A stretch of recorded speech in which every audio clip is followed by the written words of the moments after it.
Gálatas 5 del 13 al 15. Dice así la palabra: Porque vosotros, hermanos, a libertad fuisteis llamados, solamente que no tenéis la libertad como ocasión para la carne, sino servíos por amor los unos a los otros.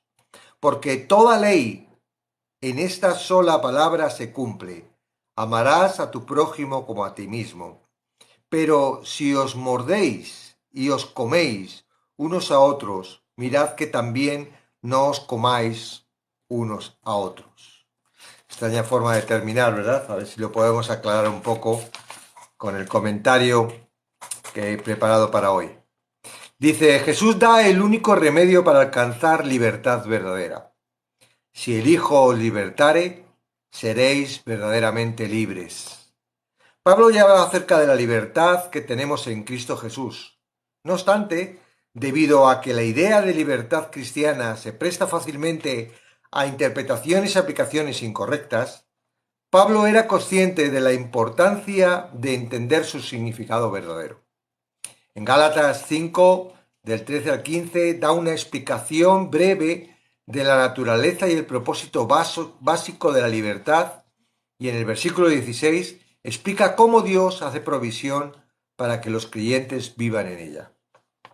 El apóstol deja en claro una vez más que la libertad está en el corazón mismo del Evangelio y de la viuda piadosa. No es un beneficio secundario o adjunto a la vida cristiana. Todos los creyentes han sido llamados por Dios a libertad. Sus llamados a áreas particulares del ministerio y servicio varían de un creyente a otro, pero su llamado a libertad es universal. En la carta de Gálatas, la libertad básica a que Pablo se refiere tiene que ver con ser libres del sometimiento a la ley, como un régimen que regula todos los aspectos de la vida diaria. Es la libertad de saber que uno es aceptado por Dios, gracias al mérito suficiente y perfecto de Cristo, en lugar de saber que el mérito propio nunca será suficiente para agradarle. Es la libertad de una limpieza total que ni siquiera los santos más piadosos del Antiguo Testamento entendieron a plenitud. Solo con la llegada de Cristo y su obra, los creyentes tuvieron la experiencia de una justicia completa que les fue imputada, de tal modo que fueron hechos justos para con Dios una sola vez y para siempre. Los judaizantes y algunos de los creyentes judíos inmaduros consideraban que Pablo se oponía a la ley y fomentaban la antinomia porque era un transgresor libertino. No se daban cuenta de que convertirse en cristiano implica tener la naturaleza misma de Cristo y a su espíritu que viene a morar en nuestro interior. Y que por ende la motivación para obedecer los mandamientos y las restricciones del Nuevo Testamento no viene de afuera. El cristiano tiene el privilegio glorioso de vivir bajo la guía, el control y el poder internos del Espíritu Santo, quien le infunde energía divina para obedecer a la voluntad de Dios. Debido a que los extremos opuestos del legalismo y el antinominalismo están por igual centrados en el ser humano, siempre han sido atractivos para los pecadores. El legalista se satisface a sí mismo y según cree a Dios por adherirse a un código estricto de órdenes y prohibiciones que demuestra, como imagina, que tienen en sí justicia suficiente para entrar al cielo. Por otro lado, el libertino se satisface consigo mismo mediante el rechazo de todos los códigos y un estilo de vida dictado por sus intereses y deseos personales. Alguien ha ilustrado el legalismo y el libertinaje como dos corrientes paralelas que corren entre el cielo y la tierra. La corriente del legalismo es clara, brillante y pura, pero sus aguas son tan profundas y furiosas que nadie puede entrar a ellas sin ahogarse o golpearse contra las rocas de sus duras exigencias. La corriente del libertinaje, por contraste, es bastante tranquila y cruzarla parece fácil y agradable. El problema es que sus aguas están tan contaminadas que cualquier intento de cruzarlas es un riesgo mortal. Ambas corrientes son mortíferas e imposibles de cruzar. Una a causa de sus demandas morales y espirituales imposibles, la otra a causa de su absoluta decadencia moral y espiritual. Sin embargo, a estas dos corrientes mortíferas le pasa por encima el puente del Evangelio de Jesucristo, que constituye el único pasadizo de la tierra al cielo. Las dos corrientes llevan a la muerte porque son caminos humanos, mientras que el Evangelio lleva a la vida eterna porque es el camino de Dios. La obra de Jesucristo no altera la naturaleza moral de Dios ni su deseo por la santidad del hombre. Más bien, capacita al creyente para vivir conforme a estas cosas, tanto en lo interior como en lo exterior, gracias a la presencia poderosa del Espíritu Santo en su vida. El motivo para obedecer no es la esclavitud a un sistema gubernamental de leyes, sino que se basa de forma única y exclusiva en el amor. Aunque los santos del Antiguo Testamento también amaron a Dios y le obedecieron a causa de ese amor, ellos siempre se vieron obligados a todo el sistema de la ley. En Cristo esa obligación es quitada del medio y lo único que queda es el amor. En Gálatas 15 del 13 de la parte segunda al 15, Pablo presenta cuatro propósitos del llamado de Dios a la libertad de amarle: oponerse a la carne, servir a los demás, amar al prójimo y evitar el hacer daño a otros. Oponerse a la carne. La libertad del Evangelio no es tolerancia ni indulgencia a las inclinaciones humanas. No es un medio para satisfacer los deseos de la carne, sino para oponerse a ellos. Cristo no da libertad a los creyentes para que puedan hacer lo que ellos quieran, sino para que puedan, por primera vez en sus vidas, hacer lo que Dios quiere por amor a Él. Tapados bajo un manto falso de libertad cristiana, algunos cristianos de profesión afirman que son libres para emborracharse, disfrutar del entretenimiento mundano, alimentar sus mentes con libros, revistas y películas indecentes y vivir casi en toda indulgencia. Lo cierto es que tales personas dan fuerte evidencia de no ser cristianos en absoluto. Servirse unos a otros. La libertad cristiana lleva a los creyentes a un nivel mucho más alto que la simple oposición a la carne.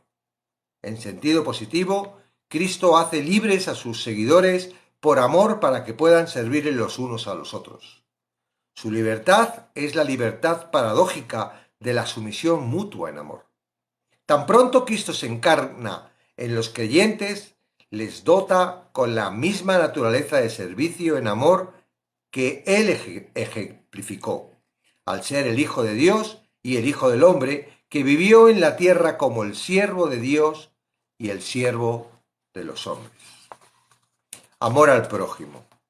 El fruto de la permanencia en Cristo es la santificación, lo que nos capacita para poder vivir una vida conforme al propósito de Dios. Dios es amor y en la comunión con Él nos proveemos del amor necesario para poder amar al prójimo. No es posible amar al prójimo con nuestras fuerzas, por mucho que exista un mandamiento de amar. Nadie podrá experimentar el amor ni tenerlo como para entregarlo. La ley se cumple en Cristo, quien es nuestra fuente de amor. Evitar el hacer daño a otros. El cuarto propósito de la libertad cristiana es como el lado inverso del segundo. Pablo vuelve a recalcar la necesidad de que los cristianos usen su libertad para servirse unos a otros, mostrando en esta ocasión el lado negativo de esa verdad en la forma de una advertencia acerca de lo que sucede cuando los creyentes no aman y sirven a sus hermanos en la fe. En su carta a los romanos, Pablo aconseja a los creyentes fuertes en su vida espiritual que eviten esa clase de conflictos. Recibid al débil en la fe, pero no por contender sobre opiniones. Bueno, pero si mordéis y os coméis unos a otros, mirad que también no os consumáis unos a otros. No comáis, no os consumáis. Libertad, ¿verdad? Esto es una palabra que suena muy bien y que los humanos hemos luchado, se han escrito libros, se han especulado.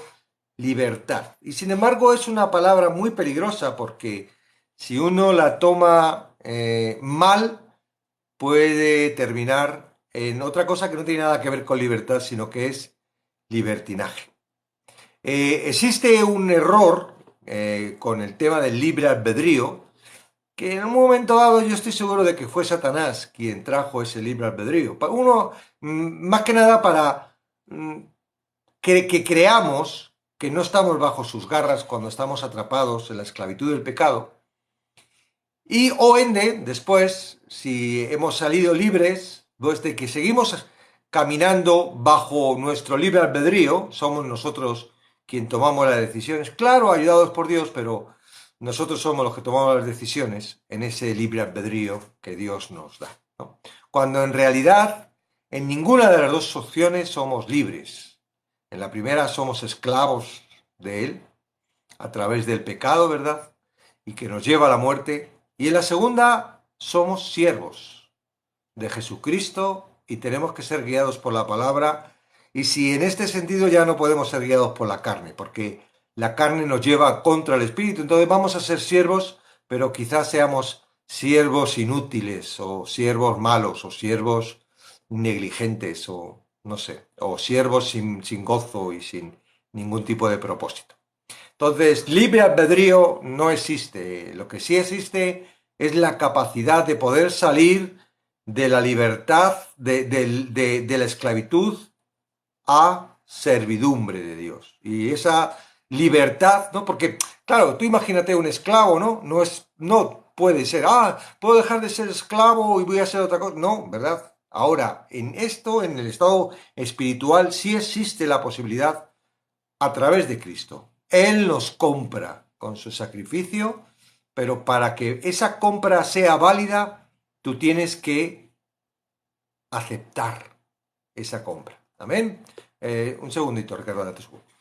Entonces, hoy hablábamos sobre este tema porque a veces es cierto que uno dice, libertad, estamos libres en Cristo y en realidad hay una libertad en Cristo.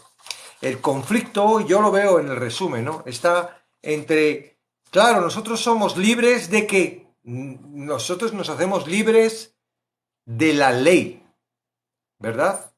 Dice el escrito que los antiguos amaban a Dios, pero no eran libres. Ese amor a Dios no les hacía libres. ¿Por qué? Porque tenían una serie de mandatos, de leyes, que si no las cumplían, les hacían ser malditos, ¿no? Y ellos estaban agarrados, atrapados a esa ley. Ahora, en Cristo, tenemos esa libertad por la ley. Ahora, claro, es el problema de la gente, y a mí me pasaba, y ahora no, porque ya lo he entendido, ¿no? Entonces, ¿qué? Ya no sirve la ley. Entonces, parece como que estamos rechazando la ley, y es como, no es así, no. Lo que pasa es que cuando uno está en la ley, es esclavo de la ley, pero cuando uno está en Cristo es libre, pero la ley se ejerce. O sea, es decir, los mandatos, el carácter de Dios, el fundamento de Dios, los mandamientos, lo que la ley estaba produciendo la esclavitud, ahora lo que produce es una ley moral.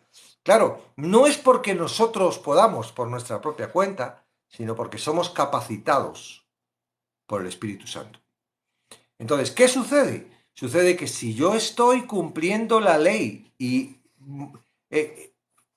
mentalmente yo estoy atrapado bajo esa ley, no me permite tener la libertad para ser capacitado para poder ejercer la ley sin ningún tipo de opresión, sin ningún tipo de esclavitud. Entonces no nos estamos oponiendo a la ley. No estamos diciendo que en Cristo podamos matar, mentir, robar, violar. No, eso es imposible. La ley habla de la moralidad de Dios. Lo que sucede es que cuando nosotros nos hacemos libre de esa ley, nos hacemos libre de esa carga que tenemos estando en esclavitud, ¿verdad? La capacitación. ¿Por qué? Porque ya no vivo yo, dicen Gálatas. Vive Cristo en mí. ¿Quién cumple la ley? Sino Cristo en mí. Ya no lo soy yo. Si yo me esfuerzo en cumplir la ley, soy yo el que lo hago. Pero si es Cristo en mí quien cumple la ley, sigo siendo yo, pero es Cristo quien la cumple. Entonces, el mayor problema en la discusión que siempre tenemos es que si tú no crees esa capacitación que da la gracia de Cristo, tú no experimentas el poder de la libertad en Cristo para... No estamos diciendo que nosotros no nos esforcemos. Es que no nos esforzamos porque sale de naturaleza. Pero nosotros oramos. Nosotros tenemos nuestros ministerios. Nosotros diezmamos. Nosotros hacemos las cosas que los demás hacen con mucho esfuerzo, pero sin ningún tipo de esfuerzo. ¿Por qué? Porque no nos está oprimiendo la ley para hacerlo. Ahora somos libres, siervos, y es Dios quien nos capacita y nos lleva. Entonces, mientras que tú no entiendas, si no entiendes lo que Cristo hace y a lo que Cristo vino, mientras que tú quieras hacerlo por tu propia cuenta y mostrar al mundo que tú puedes con tus fuerzas, no vas a ver el beneficio de la libertad en Cristo. Ese es el mensaje.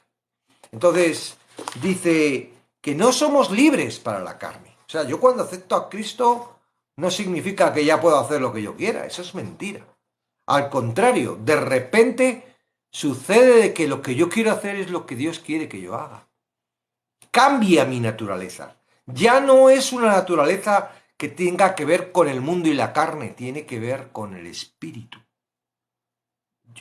Yo, si me dejo guiar por mi corazón, sería terrible. Pero cuando vengo a Cristo, ya no me dejo guiar por mi corazón. Ahora me guío por la palabra. Y eso es algo que hay que entender y hay que aplicar. ¿Por qué? Porque por mucho tiempo no nos han dicho, a mí no me lo han dicho, no me lo dijeron hasta hace poco, de que soy siervo de Dios y que ya no soy libre de hacer lo que yo quiera. Ay, yo quiero ser abogado. No, tienes que proponerte. Oye, ¿es Dios quiere que yo sea abogado? ¿Te has propuesto eso o es que te gusta ser abogado? Ay, no, es que me gusta este coche, me voy a comprar este coche. ¿Crees que Dios quiere que te compres ese coche? ¿O es una pasión de tu corazón y del mundo y porque has estado viendo la televisión y has visto un anuncio de uno que iba muy bien en ese coche?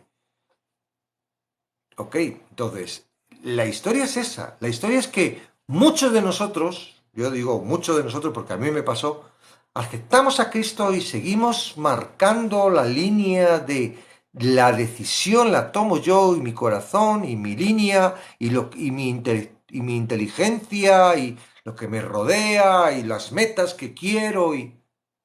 ¿Cuántos de vosotros habéis cambiado de metas cuando habéis aceptado a Cristo?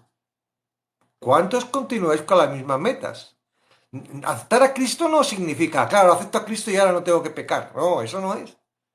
Aceptas a Cristo, sales de un sistema en el que estás atrapado por Satanás y un claro sistema opresivo del mundo, ¿verdad?, en el que estamos, para entrar en un sistema de servicio a Dios. ¿Qué es lo que le interesa a Dios? ¿A Dios le interesa este mundo? ¿A Dios le interesa que tengas éxito en este mundo? ¿A Dios le interesa? Tú tienes que pensar eso, porque si tú estás pensando en tu éxito, en tu familia, en tu economía, Eso no quiere decir que Dios no se interese. Sí se interesa, pero tiene sus fórmulas, tiene sus fuentes, tiene su estilo de hacer las cosas. Entonces, cuando uno entra y entiende que Cristo, el rescate de Cristo, es para sacarte de este mundo dirigido por tu corazón y por Satanás. Porque Satanás dirige tu vida a través de tu corazón y tu mente. Tú no lo sabes. No hay una señal que te diga, esto es de Satanás, esto es de la carne, esto es porque... Tú no lo sabes, pero todo está totalmente... En Romanos 1 dice que a los que han rechazado a Dios, que son todos, hasta que lo acogen, porque todos nacemos con ese rechazo, dice que les entrega. Mira, dice,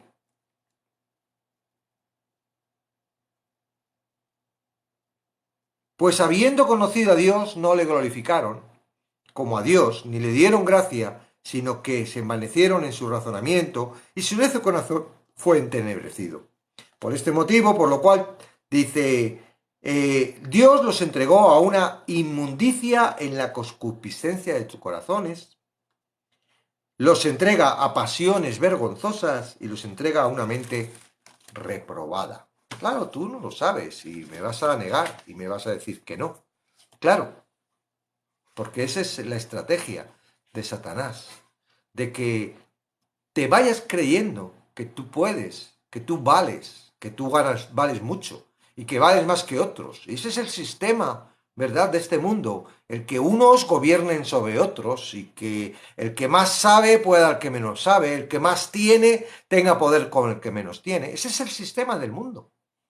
Y Satanás trabaja con él y trabaja contigo en cuanto a lo que tú te aprecias y lo que tú crees y lo bueno que soy y lo hábil y hasta dónde estoy llegando y el éxito que tengo. Ese es el control, claro, y tú no te estás dando cuenta de que él te está llevando a un lugar, pero te lleva a ese lugar no para beneficiarte, te lleva a ese lugar para luego destruirte. Él sabe perfectamente de que si tú terminas con ese éxito, sin acercarte a Dios, bueno, has tenido un éxito en cuánto, en 80, ¿cuánto ha vivido la reina de Inglaterra? Ha vivido un montón. Bueno, ahora, si tú no aceptas a Dios, si tú no sales de esa esclavitud, tú vas a estar eternamente. Es una etapa muy larga, porque no se acaba. Separado de Dios en un lugar de tormento. Así lo dice la Biblia. Claro, puedes no creértelo, ¿verdad? Hay cristianos que no se lo creen. Ah, ¿cómo Dios va a hacer eso? Pues lo es, porque Él ha dado la salvación totalmente sin precio, gratis, para que no tengan ningún tipo de remordimiento para los que no lo acepten. No es difícil, es simplemente creer que Él se hizo hombre, dio su vida para pagar por lo que tú tienes que pagar.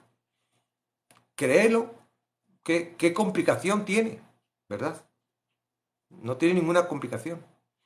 La complicación que tiene es que en tu mente surgen otras ideas. En tu mente surgen otras cosas. Ahora ya le he creído, ¿vale? Ahora tienes que leer el Evangelio. ¿Y qué sucede cuando uno lee mal el Evangelio? Que empiezan a mezclar la ley y la gracia. Y entonces te meten el paquete de la ley. Y de ser libre del pecado, bajas a ser esclavo de la ley. Que a la larga es lo mismo. ¿Por qué? Porque vuelves otra vez a estar luchando, querer hacer cosas que imposiblemente no puedes hacerlo. El tema de la ley es que tienes que cumplir toda la ley. No vale cumplir unos pocos. No vale como algunos dicen, ay, lo intento. No, intentar no, lo intento, no. Hay una meta y no llegas a la meta, lo intento, no has llegado a la meta. No vale. Lo intento no está. En la Biblia no pone en ningún sitio los que lo intentan. No. El que va a la ley tiene que cumplir toda la ley. Ahora, ¿por qué quieres cumplir la ley? Oh, es que no voy. Es que no estamos diciendo que hay que ser pecador. Estamos diciendo que tú tienes que confiar en Cristo, que Él te capacita. ¿Por qué tienes que ser tú? ¿No es soberbia? ¿No es altivez? ¿No es querer tener tú el control? Pero si es que tú no tienes el control lo tiene Cristo. El control lo tiene Cristo porque tú eres de Cristo. Entonces, libertinaje, ¿verdad? Libre albedrío, a veces es casi lo mismo. ¿Por qué? Porque, claro, suena, libertinaje es algo malo, ¿verdad? O estás utilizando la libertad para algo malo. Pero no es algo malo utilizar la libertad que te da Dios del pecado para seguir haciendo lo que tú quieres y que en ocasiones sabes tú que no puedes y haces cosas malas. Claro, crees que arrepintiéndote ya está todo arreglado y no es así. No es así. Tú tienes que pasar a ser siervo. Ahora, tú eres siervo, y ahora esto es muy importante y quiero que todo el mundo esté escuchando, ¿vale? Porque esto es algo que uno puede entender, pero otra cosa de entender es pasarlo a tu vida y a las circunstancias día a día de tu vida. Mira, tú tienes que conocer dos cosas. Una, ¿quién eres? ¿Cómo es tu corazón? Si tú no conoces tu corazón, chungo, porque al final tu corazón te lo va a pasar mal. ¿Mm? Dos, tienes que conocer cómo es el corazón de Dios. Porque si no conoces el corazón de Dios, tu corazón te lo va a hacer pasar mal. ¿Mm? Cosas que te suceden en la vida, siendo ya cristiano, estamos hablando, ¿no? ¡Ay! Me está pasando esto. Dios es el dueño de tu vida. Dios tiene el control absoluto de todo lo que pasa. Si te está pasando, Dios está permitiendo.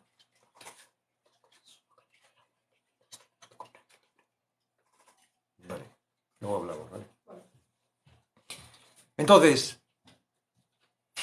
Dios tiene el control de todo. ¿Te está pasando algo? ¿Qué pasa? Que está fuera Dios del control. Si eres suyo, si realmente entiendes que eres suyo, a Él le corresponde, ¿no? No es suyo. Tú tienes una mascota y se pone mala, ¿qué le dices a la mascota? Vete al médico. Ah, ya tú. No, es tuya. Tú tienes que preocuparte por ella. ¿No es así? Dios no eres tú, ¿vale? Y Dios yo creo que es mucho más poderoso que tú con tu mascota. Imagínate, no es que tú seas su mascota, pero le perteneces. Le perteneces. Él dice, pasa, eres mi hijo. ¿Mm? Eres su hijo. Si Dios es tu padre, ¿qué pasa? ¿Que no va a poder Dios en su poder? No conoces a Dios. Entonces tú tienes que conocer a Dios. ¿Para qué? Para tener la seguridad de que todas las cosas que te suceden, Dios tiene el control. Y no te creas que, voy a hacer que esté un poco hoy mal, sin ningún motivo. Dios no es así. De verdad tienes que conocer a Dios para darte cuenta de que si te está sucediendo algo y perteneces a Dios, Dios tiene el control y sabe. Tú no lo sabes, claro. Oye, ¿y a mí por qué me pasará esto? Pero Dios lo permite. Tú no estás solo. Tú no tienes que resolverlo. Tú lo único que tienes que entenderlo. Dale gracias a Dios. Señor, gracias por permitir. Me estáis diciendo, está loco, ¿no? Me está pasando esto. Tengo una enfermedad, tengo un hijo enfermo, y me está diciendo que dé gracias. Digo, sí, porque Dios lo está permitiendo por algo. Porque si tú piensas que Dios es un tirano, pues entonces estás equivocado de religión. Tendrás que irte a una de religión donde pienses que un Dios no es tirano, o tendrás que dejar de creer, porque si realmente crees que es tirano, no sé dónde lo habrás leído, pero entonces, claro, es normal que estés pasándolo mal, por eso tienes que conocer a Dios. Y tú tienes que saber que de Dios no puede salir ni sombra de maldad. Habrá cosas que no entendamos, claro, estamos en un mundo físico, ¿verdad? Y en este mundo físico, entonces Dios es malo porque la gente se muere. Claro, tú y yo nos vamos a morir, entonces Dios es malo por eso. No, es que no es malo morirse.